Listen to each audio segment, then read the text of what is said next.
And welcome back, Beer Fueled Fantasy fans. We were just here today. It is now cut down day, so this is going to be a lot of fun. I'm not going to be able to get into everything that we need to cover this episode. I'm just going to try to hit on some major notes for you guys, especially with drafts coming this afternoon and tomorrow. I know I've got two tonight to finish it up.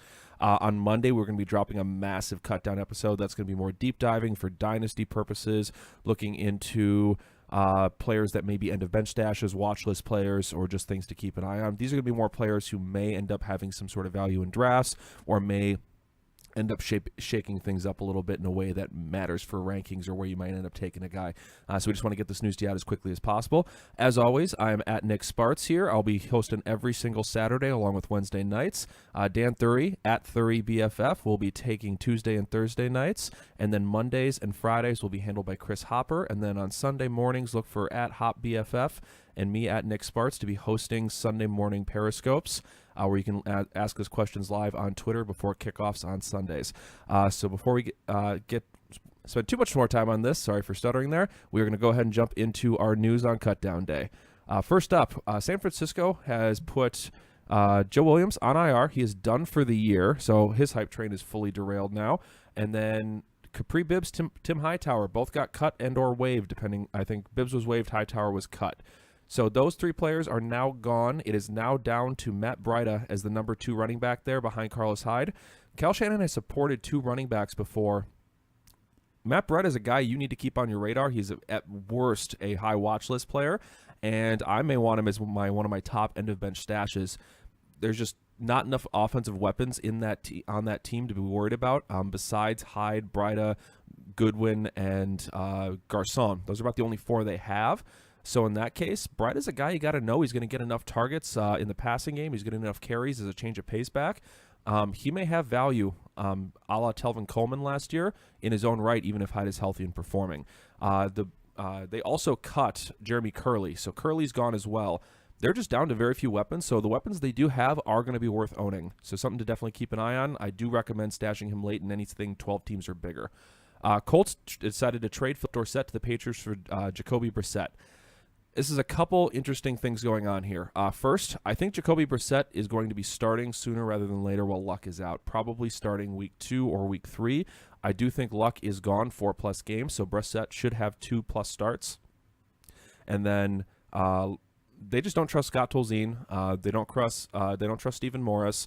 So Brissett is going to be the backup to Luck there. It's going to be kind of a rough situation until Luck comes back into form. So I am downgrading my weekly rankings for all Colts. I have let Hilton, Moncrief, Doyle slip in my rankings a little bit. I'm not as high on him as I was when I was expecting Luck to start the season.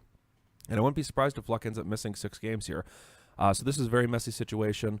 On the Patriots side, obviously they're fine with Brady and Garoppolo. They're going to find a way to keep Garoppolo long term.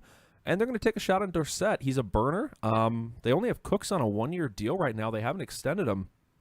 I wonder if Dorsett might come in and possibly groom him to possibly be the replacement for Cooks if they don't feel like re-signing him after this season. So keep an eye on that.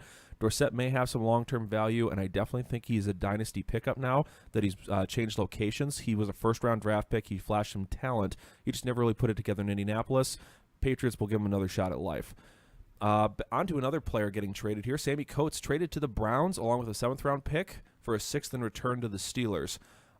Coates gets out of a situation where he was blocked. He had no value, and now he's going to a place where he might actually be able to do something as the number 3 or number 4 on that depth chart. Probably not a huge value. I'm not super concerned about Sammy Coates long term. I'm probably cutting him from one team I have him on in Dynasty just because I think he's kind of reached the end of his rope here. But it's definitely more valuable now than he was 12 hours ago before this trade happened. So good for you, Sammy Coates. Good luck on the Browns, and I'll be keeping an eye on you. Another player who's now more valuable than he was just a few hours ago is Matt Jones, was just waived by the Redskins. He was blocked. He was never going to see the field. The ownership seemed to hate Matt Jones in that team. I'm surprised he didn't get waived earlier this offseason. They obviously had no interest in the player. I don't think he even saw many preseason snaps. So he gets waived. He may land somewhere else, and depending on where he lands, he could suddenly become a really interesting name. He flashed enough in his rookie season. There was enough talent there that I'm interested in seeing where he goes, and if he's any sort of situation where he might get some carries, he should immediately be on your watch list. So see where he lands, Hopefully tomorrow we'll find that out because it's 24 hours till he can be claimed. So we're planning on recording late enough tomorrow that all the waiver wire pickups we'll be able to let you know about. So hopefully we'll have an answer for you on Matt Jones tomorrow and let you know if he's interesting or not. Monday's episode we're recording tomorrow. Tanner Gentry has been waived by the Bears. I assume they're going to try to stash him on the practice squad. The hype is dead for him, unfortunately, unless he gets called back up. I think Kendall Wright is now the number 2 to own in the Bears organization. And just due to volume alone, I think he's worth owning. So Kendall Wright, definitely a player you should be looking at as an end-of-bench stash. I've come full hype train on him with Cruz being cut as well, which should have been reported yesterday by Hopper. So Gentry's gone, Cruz is gone. It's down to White, Wright as the 2 main receivers there, and I expect they're going to get the majority of the targets. A fan favorite of the show coming into the draft who has not performed, we've mentioned this before, Jeremy McNichols was waived by the Buccaneers. I think they'll try to practice squad him. I don't know for 100% certainty on that, but I expect they probably will to try to hold on to him and let him have another year to adapt to the NFL. If he does get picked up by another team and stashed, keep an eye on that because he may see some action this year. He was talented enough. He just couldn't pick up the Buccaneers offense for some reason. The other big thing this has is it makes the first 3 games of the season much clearer. Jaquiz Rodgers and Charles Sims should both have value the first 3 weeks of the season, and both should be startable, at least as a flex at worst. And then once Doug Martin is back, this is his backfield. Rodgers is not going to get carries over him. Sims is going to be an ancillary piece, and Martin, if you can hold out for 3 weeks, is going to be a great, great player. And if somebody else drafted him, go and try to make a move for him after week 1 or week 2, especially if they lose the first game or 2 and they start panicking as a team. Sometimes you'll see teams do that, and you can sometimes get a guy for cheaper than you should. On to the Steelers, another backfield that got a little bit more clarity. Fitzgerald Toussaint and Niles Davis both got cut. They're down to 3 running backs now. Bell, Connor, and Terrell Watson.